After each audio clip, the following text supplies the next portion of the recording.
దేశం మొత్తం రగిలిపోతోంది. ప్రజలందరికీ కోపం కట్టలు తెంచుకుంటోంది. ఓ మానవ మృగం చేసిన దారుణంపై ఒక్కొక్కరి రక్తం ఉడికిపోతోంది. ముఖ్యంగా మహిళలకు కంటి మీద కునుకు లేకుండా చేసిన ఆ రాక్షసుడిపై జనం ఆగ్రహంతో ఊగిపోతున్నారు. కళ్ళ ముందు కనిపిస్తే తొక్కి చంపేసేలా ఉన్నారు. ఆ చీడ పురుగుకు ఉరే సరైన శిక్ష అంటూ నిరసనలు తెలుపుతున్నారు. నిర్భయ ఘటన జరిగి 12 ఏళ్లు గడుస్తున్నా దేశంలో మళ్లీ అలాంటి పరిస్థితులే ఉండటంపై బగ్గుమంటున్నారు. కొత్త చట్టాలు ఎన్ని వచ్చినా మహిళలకు రక్షణ లేదంటూ ఆందోళనలు చేస్తున్నారు. మమ్మల్ని బతకనివ్వరా అంటూ పాలకులను దేశ ప్రజలు ప్రశ్నిస్తున్నారు. ఎన్నాళ్లు తమపై అఘాయిత్యాలు చేస్తారంటూ మండిపడుతున్నారు.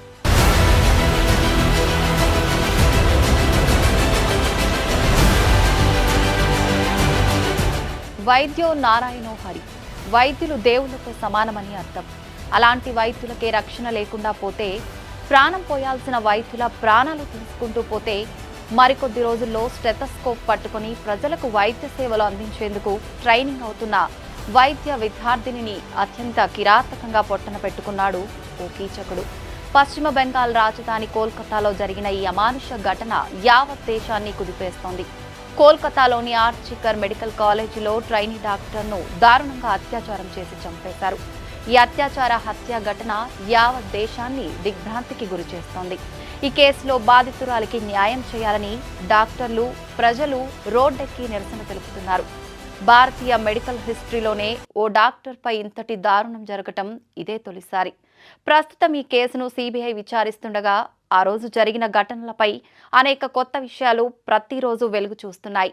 ఆర్జికర్ మెడికల్ కాలేజీ అవినీతి పుట్టగా మారిపోయిందనే విమర్శనలు వెల్లువెత్తుతున్నాయి. మాజీ ప్రిన్సిపల్ సందీప్ ఘోష్ అవినీతి అంతా ఇంతా కాదని తెలుస్తోంది. దేశాన్ని కుదిపేస్తున్న ఈ ఘటన వివరాల్లోకి వెళ్తే, ఆగస్టు 9న కోల్కతాలోని RG Kar medical college and హాస్పిటల్లోని seminar హాల్లో ఉదయం 9 గంటలకు ట్రైనీ డాక్టర్ మృతదేహం లభ్యమైంది. అయితే బాధితురాలు ఆత్మహత్య చేసుకుందని తల్లిదండ్రులకు సమాచారం అందించారు. ఆ తర్వాత పోలీసు అధికారులు అక్కడికి చేరుకున్నాక అత్యాచారం, హత్యగా నిర్ధారించారు. బాధితురాలి తల్లిదండ్రులు ఘటనా స్థలానికి చేరుకున్నప్పటికీ వాళ్లను 3 గంటల పాటు తమ కూతురిని చూడనివ్వలేదు. పోలీసులు తెలిపిన వివరాల ప్రకారం నిందితుడు సంజయ్ రాయ్ బాధితురాలిపై అత్యాచారానికి ఒడిగట్టే ముందు కోల్కతాలోని 2 వ్యభిచార గృహాలకు వెళ్లాడు.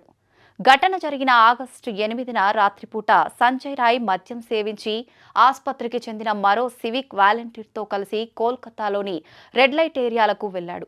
వీరిద్దరూ కలిసి ఓ 2 వీలర్ను అద్దెకు తీసుకుని తొలుత సోనాగచ్చికి అర్ధరాత్రి సమయంలో వెళ్లారు. అక్కడ రాయ్ వ్యభిచార గృహం బయట నిల్చోగా అతడి మిత్రుడు లోపలికి వెళ్లాడు. అనంతరం రాత్రి 2 గంటల సమయంలో దక్షిణ కోల్కతాలోని ఓ వ్యభిచార గృహానికి వెళ్లారు. ఆ సమయంలో రోడ్డుపై వెళ్తున్న ఓ మహిళను కూడా సంజయ్ రాయ్ వేధింపులకు గురిచేశాడు. ఉదయం 3:50 సమయంలో రాయ్ ఆర్జికర్ ఆసుపత్రికి చేరుకున్నాడు. తొలుత ఆపరేషన్ థియేటర్ డోర్ను పగలగొట్టిన నిందితుడు 4:03 సమయంలో అత్యవసర విభాగంలోకి ప్రవేశించాడు. ఆ తర్వాత 3వ అంతస్తులో ఉన్న సెమినార్ గదిలోకి వెళ్లాడు. ఆ సమయంలో బాధితురాలు సెమినార్ హాల్లో గాఢ నిద్రలో ఉండగా రాయ్ ఆమెపై దాడికి పాల్పడ్డాడని పోలీసులు తెలిపారు. ఇక బాధితురాలు చనిపోయిన విషయాన్ని ఉదయం సుమారు 10:53 బాధితురాలి తల్లికి ఈ విషయం చేరవేశారు. కానీ తొలుత బాధితురాలు ఆత్మహత్య చేసుకున్నట్లు ఆసుపత్రి సిబ్బంది చెప్పారు. అనంతరం ఇది హత్యాచారంగా తేలింది. బాధితురాలు చనిపోయిన సెమినార్ హాల్లోకి నిందితుడు వెళ్లినట్లు సీసీటీవీ ఫుటేజ్ ఆధారంగా పోలీసులు సంజయ్ రాయ్ను అరెస్టు చేశారు.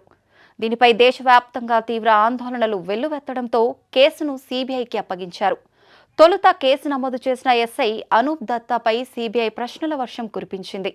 ఎస్ఐతో కలిసి నిందితుడు దిగిన పలు ఫోటోలను దర్యాప్తు సంస్థ సేకరించింది. వైద్యురాలి హత్యాచార ఘటనపై కళ్ళు బైర్లు కమ్మే వాస్తవాలు వెలుగులోకి వచ్చాయి. బాధితురాలు నరకయాతన అనుభవించి చనిపోయినట్టు పోస్ట్మార్టం నివేదిక స్పష్టం చేసింది. ప్రాణాలు పోయే ముందు ఆమెను ఎన్ని చిత్రహింసలకు గురి చేశారు అనేది బయటపెట్టింది. పోస్ట్ మార్టం నివేదికపై చర్చ జరుగుతుండగా మరిన్ని వాస్తవాలు వెలుగు చూశాయి. వైద్యురాలిని గొంతు నులిమి ఊపిరాడకుండా చేసి చంపినట్టు వెల్లడైంది. మర్మాంగం ఛిద్రమయ్యేలా అత్యంత కిరాతకంగా నిందితుడు ప్రవర్తించినట్టు రిపోర్టు స్పష్టం చేసింది. బాధితురాలి శరీరంపై మొత్తం 14 గాయాలు ఉండగా ముఖం, తల, మెడ, చేతులు, ప్రైవేట్ పార్ట్స్లో చాలా చోట్ల గాయాల గుర్తులు ఉన్నాయని పోస్ట్ మార్టం నివేదిక బహిర్గతం చేసింది. సాయం కోసం అరవకుండా నోరు నొక్కి గొంతు నులిమి విలవిలలాడేలా చేసి ప్రాణాలు తీసినట్లు నివేదికలో వెల్లడైంది. దీనివల్ల థైరాయిడ్ మృదులాస్థి విరిగిపోయింది. ఇది ఖచ్చితంగా హత్యేనని, ఊపిరితిత్తుల నుంచి తీవ్ర రక్తస్రావమై పలుచోట్ల రక్తం గడ్డకట్టుకుపోయిందని తెలిపింది. అయితే శరీరంలోని ఎముకలు ఎక్కడా ఫ్రాక్చర్ కాలేదని మాత్రం వివరించింది. రక్త నమూనాలతో పాటు శరీరంలో గుర్తించిన ఇతరత్రా ఫ్లూయిడ్లను ఫోరెన్సిక్ విశ్లేషణకు పంపారు. కేసులో అరెస్టు అయిన ప్రధాన నిందితుడు సంజయ్ రాయ్కు వ్యతిరేకంగా మరిన్ని ఆధారాలను సేకరించారు. బాధితురాలి గోళ్లలో ఉన్న చర్మం, రక్తం నమూనాలు అతడి డిఎన్ఏతో సరిపోయినట్టు సీనియర్ పోలీస్ అధికారి తెలిపారు. నిందితుడు దాడి చేసే సమయంలో బాధితురాలు సగం నిద్రలో ఉన్నప్పటికీ తీవ్రంగానే ప్రతిఘటించిందని అన్నారు. దాడి సమయంలో బాధితురాలు గాఢ నిద్రలో ఉన్నందున నిందితుడికి కొంత ప్రయోజనం లభించిందని నివేదిక పేర్కొంది. నిందితుడికి సైకలాజికల్ బిహేవియర్ అనాలిసిస్ పరీక్షను నిర్వహించారు. దీని ద్వారా అతడి మానసిక స్థితిని అంచనా వేస్తారు. ఈ నివేదిక ఆధారంగా కేసులో మరింత ముందుకెళ్లొచ్చనే అభిప్రాయం వ్యక్తమవుతోంది. Trainee doctor post mortem reports social మీడియాతో పాటు ఇతర న్యూస్ ఏజెన్సీల్లో వచ్చిన వార్తల్ని కోల్కతా పోలీసులు ఖండించారు. పోస్ట్ మార్టం ప్రక్రియ మొత్తం మెజిస్ట్రేట్ ఎదుటే జరిగింది. దానిని మొత్తం వీడియో తీశారు. అందులో ఎక్కడా కూడా ఆమె శరీరంలో ఎముకలు విరిగినట్లు ప్రస్తావించలేదు. ఒక దశలో ఆమెపై సామూహిక అత్యాచారం జరిగిందన్న వార్తలు వచ్చాయి. ఆమె శరీరంలో 150 మిల్లీగ్రాముల వీర్యం ఉన్నట్లు పోస్ట్ మార్టంలో గుర్తించారని, వాటి సారాంశం ఆమె తల్లిదండ్రులు కోర్టులో వేసిన పిటిషనే ఈ సమాచారానికి మూలమని పలు కథనాలు ఊటంకించాయి. దీనిపై కోల్కతా పోలీస్ చీఫ్ వినేష్ గోయల్ మాట్లాడుతూ 150 mg వీర్యం గుర్తించినట్లు కొందరు చెప్పారు. వారికి ఇలాంటి సమాచారం ఎక్కడ దొరుకుతుందో తెలియటం లేదు. ఇది మీడియాలో వివిధ రూపాల్లో చక్కర్లు కొడుతోంది. ప్రజల్లో గందరగోళం సృష్టించేందుకే ఇలాంటి ప్రయత్నాలు జరుగుతున్నాయని ఆయన అసహనం వ్యక్తం చేశారు. యావత్ దేశాన్ని నిర్ఘాంతపరిచిన హత్యాచార ఘటనపై సర్వోన్నత న్యాయస్థానం తీవ్ర ఆవేదన వ్యక్తం చేసింది. ఈ కేసును సుమాటోగా తీసుకున్న సుప్రీంకోర్టు ఆర్జీకర్ వైద్య కళాశాల ఆసుపత్రిలో జరిగిన ఈ ఘటనను అత్యంత పాశవికం, భయంకరమైందిగా పేర్కొంది. కేసులో ఎఫ్ఐఆర్ దాఖలు చేయడంలో జరిగిన అసాధారణ జాప్యంపై పశ్చిమ బెంగాల్ ప్రభుత్వాన్ని తప్పుపట్టింది. నేరస్థలం సంరక్షణలో వైఫల్యానికి పోలీసులను నిలదీసింది. వైద్య కళాశాల ప్రిన్సిపల్ వ్యవహరించిన తీరుపై మండిపడింది. వైద్య సేవల రంగంలో పనిచేస్తున్న మహిళలు, యువ వైద్యులు, సిబ్బంది భద్రతా విషయంలో సంస్థాగత లోపాలు ఉన్నాయంటూ ఆందోళన వ్యక్తం చేసింది. ఈ కేసుకు సంబంధించిన పూర్తి నివేదిక సమర్పించాలని బెంగాల్ ప్రభుత్వాన్ని ప్రధాన న్యాయమూర్తి జస్టిస్ డివై చంద్రచూడ్ నేతృత్వంలోని ధర్మాసనం ఆదేశించింది. ఆర్జీకర్ మెడికల్ కాలేజీలో ఘటన జరిగిన తర్వాతి పరిణామాలపై సుప్రీంకోర్టు ఆగ్రహం వ్యక్తం చేసింది. College principal doctor Sandip Ghosh దీనిని ఆత్మహత్యగా చిత్రీకరించే ప్రయత్నం చేశారని, అంత ఘోరం జరిగితే ఆత్మహత్య అని ఎలా చెప్పారు అని సుప్రీంకోర్టు ప్రశ్నించింది. మృతదేహాన్ని కుటుంబ సభ్యులు అప్పగించిన చాలా గంటల తర్వాత ఎఫ్ఐఆర్ నమోదు చేయడంతో పాటు తల్లిదండ్రులను 3 గంటల పాటు కూతురిని చూసేందుకు ఎందుకు అనుమతించలేదని న్యాయమూర్తి ప్రశ్నించారు. పోలీసులను బెంగాల్ ప్రభుత్వం వ్యవహరించిన తీరును సుప్రీంకోర్టు తప్పుపట్టింది. ప్రస్తుతం ఉన్న చట్టాలు వైద్యులు, వైద్య రంగంలోని ఉద్యోగులకు భద్రతా వాతావరణాన్ని కల్పించడం లేదని సుప్రీంకోర్టు తెలిపింది. వైద్యుల భద్రత కోసం జాతీయ కార్యదళం నేషనల్ టాస్క్ ఫోర్స్ NTF ఏర్పాటు చేస్తున్నామని చీఫ్ జస్టిస్ డివై చంద్రచూడ్ తెలిపారు. పని ప్రదేశంలో భద్రత కల్పించడం కోసం జాతీయ నిబంధనలను రూపొందించడానికి NTF ఏర్పాటు చేస్తూ ఆదేశాలు వెలువరించారు. Surgeon vice admiral Arti Sarin నేతృత్వం వహించే ఈ కార్యదళంలో ప్రముఖ వైద్యులు, నిపుణులు సభ్యులుగా ఉంటారు. అన్ని ఆసుపత్రుల్లో సురక్షిత పరిస్థితులను కల్పించేందుకు చేపట్టాల్సిన చర్యలపై 3 వారాల్లో నివేదిక ఇవ్వాలని NTFను ధర్మాసనం ఆదేశించింది. వైద్యుల భద్రత కోసం సుప్రీంకోర్టు నియమించిన నేషనల్ టాస్క్ ఫోర్స్లో 2 హైదరాబాద్ ప్రముఖులు ఉన్నారు. ఒకరు AIG hospitals chairman doctor D Nageswara Reddy కాగా మరొకరు Delhi AIIMS director doctor Srinivas. వీరితో పాటు doctor Pratima Murthy, doctor Govardhan Dutt, doctor Soumitra Rawat, professor Anita Saxena, professor పల్లవి సప్లే, డాక్టర్ పద్మా శ్రీవాస్తవ ఎన్టీఎఫ్ సభ్యులుగా నియమితులయ్యారు. కేంద్ర కేబినెట్ కార్యదర్శి, హోంశాఖ కార్యదర్శి, ఆరోగ్య కుటుంబ సంక్షేమ శాఖ కార్యదర్శి, జాతీయ ఆరోగ్య కమిషన్ చైర్పర్సన్, జాతీయ పరీక్షా మండలి అధ్యక్షుడు సభ్యులుగా ఉంటారు. హాస్పిటల్స్లో వైద్యుల భద్రతపై సుప్రీంకోర్టు కీలక సూచనలు చేసింది. ఆసుపత్రుల్లో అత్యవసర సేవలు అందించే గదుల వద్ద అదనపు భద్రతా ఏర్పాట్లు చేయాలని చెప్పింది. ఆసుపత్రుల్లోకి ప్రమాదకర వస్తువులు రాకుండా బ్యాగేజీ తనిఖీ చేయాలి. పేషెంట్లు కాకుండా లోపలికి వచ్చే సందర్శకుల సంఖ్యపై పరిమితి ఉండాలి. రద్దీని నిర్వహించడానికి భద్రతా సిబ్బందికి ఏర్పాటు చేయాలి. వైద్యులు, నర్సులకు విశ్రాంతి గదుల వసతి కల్పించాలి. మహిళలు, పురుషులకు వేర్వేరుగా గదులు ఉండాలి. Biometric, face recognition equipments install చేసి హాస్పిటల్లోని అన్ని ప్రాంతాల్లో సరిపడా వెలుతురు, సీసీ కెమెరాలను అమర్చాలని సుప్రీంకోర్టు సూచించింది. మరీ ముఖ్యంగా రాత్రి 10 గంటల నుంచి తెల్లవారుజామున 6 గంటల మధ్యలో రవాణా సదుపాయం కల్పించాలని తెలిపింది. ఆర్జికర్ మెడికల్ కళాశాల అవినీతి పుట్టగా మారిపోయిందనే విమర్శనలు వెల్లువెత్తుతున్నాయి. ఆ కళాశాల మాజీ ప్రిన్సిపల్ సందీప్ ఘోష్ అవినీతి అంతా ఇంతా కాదని తెలుస్తోంది. చివరికి అనాథ శవాలను కూడా సందీప్ ఘోష్ విక్రయించేవాడని, బంగ్లాదేశ్కు అక్రమంగా ఔషధాలను ఎగుమతి చేసేవాడని మాజీ ఉద్యోగి పేర్కొన్నారు. వాడేసిన సిరంజులు, ఇతర సామాగ్రిని కూడా రీసైక్లింగ్ చేసి సొమ్ము చేసుకునేవాడని తెలిసిందే. గత ఏడాది వరకు ఇదే కళాశాలలో పనిచేసి ప్రస్తుతం ముర్షిదాబాద్ డిప్యూటీ మెడికల్ కాలేజ్ సూపరింటెండెంట్గా ఉన్న అఖ్తర్ అలీ పలు విషయాలపై ఈయనపై ఉన్నతాధికారులకు గతంలోనే ఫిర్యాదు చేశారు.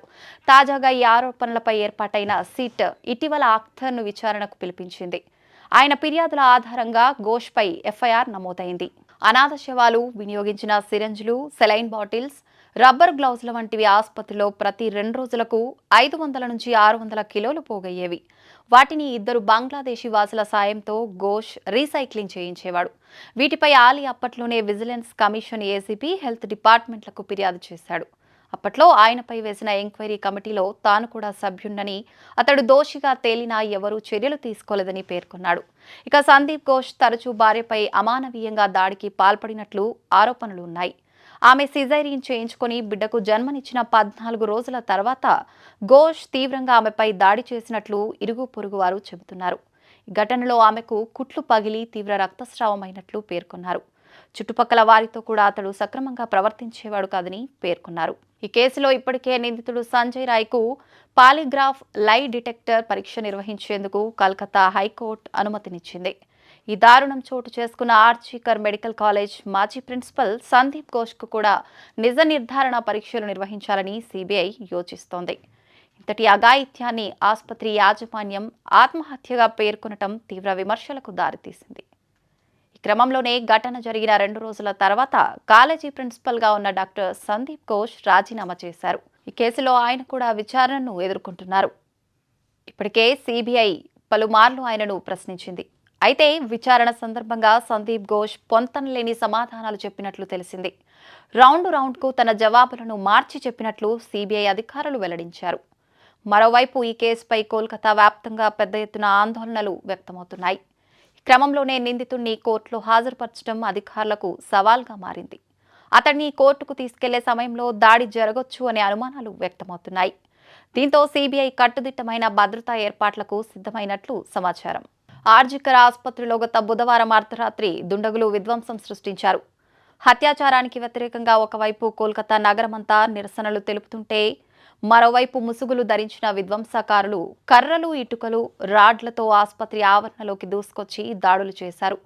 అత్యవసర గది, నర్సింగ్ స్టేషన్, మందుల దుకాణం, అవుట్ పేషెంట్ విభాగాలతో ఓపీడీతో పాటు సీసీటీవీలను ధ్వంసం చేశారు. దాడికి పాల్పడిన వారిలో ఇప్పటి వరకు పలువురిని అరెస్ట్ చేశారు. అర్ధరాత్రి సుమారు 40 మంది వరకు నిరసనకారుల రూపంలో వచ్చిన దుండగులు ఆసుపత్రిలో విధ్వంసం సృష్టించారని, వీరి దాడిలో ఓ పోలీస్ వాహనంతో సహా మరికొన్ని ద్విచక్ర వాహనాలు ధ్వంసమయ్యాయని పోలీసులు పేర్కొన్నారు. మరోవైపు ఆందోళనల నుంచి దృష్టి మళ్లించడానికే విధ్వంసానికి పాల్పడ్డారని నిరసనకారులు ఆరోపించారు. అయితే అక్కడి సాక్ష్యాలను తారుమారు చేసేందుకు రాష్ట్ర ప్రభుత్వమే కుట్ర చేస్తోందని ప్రతిపక్షాలు ఆరోపిస్తున్నాయి. సిబిఐ దర్యాప్తు ఎలా ఉన్నా దేశవ్యాప్తంగా నిరసనలు, ఆందోళనలు కొనసాగుతున్నాయి. ఇప్పటికైనా ఆసుపత్రుల్లో పనిచేసే సిబ్బందికి, ముఖ్యంగా మహిళల రక్షణకు కఠిన చట్టాలు రూపొందించాలని దేశ ప్రజలు డిమాండ్ చేస్తున్నారు.